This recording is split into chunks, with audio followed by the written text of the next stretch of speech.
আজকে তো পরীক্ষা ভালোই দিলাম, তারপর বুঝতেছি না রেজাল্টটা কি হবে। এত টেনশন নিস না তো, পরীক্ষা যেহেতু ভালোভাবে দিয়েছি তাহলে অবশ্যই পাশ করব। কি বলিস? তুই কি বলিস, তোর কেমন হয়, পাশ করবি? আমি পরীক্ষা মোটামুটি ভালোই দিছি, আমিও পাশ করব।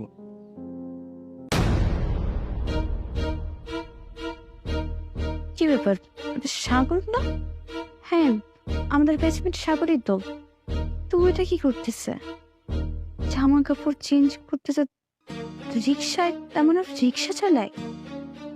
কি রে, কোথায় হারিয়ে গেলি? আরে না, কিছু না, বাদ দে। তো তোরা কি করবি? শোন, আমাদের অনেক দেরি হয়ে যাচ্ছে, তাহলে আমরা এখন যাই। আচ্ছা যা, তোর কালকে দেখ। আচ্ছা ঠিক আছে। আচ্ছা আয়।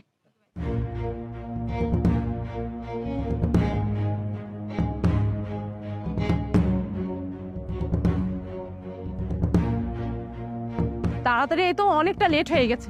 একটা রিক্সা আছে, নে। এই তো যাবে? না, দেরি হবে। যেতে হবে মানে? দেরি হবে কেন? কি ব্যাপার, তুই তুই না আমাদের এই ভার্সিটিতে পড়াশোনা করিস? তুই ভার্সিটিতে পড়াশোনা করে রিক্সা চালাস? সামান্য একটা রিক্সা চালক হয়ে তুই আমাদের সাথে পড়াশোনা করিস? আমার তো এখন নিজের কাছে লজ্জা লাগছে।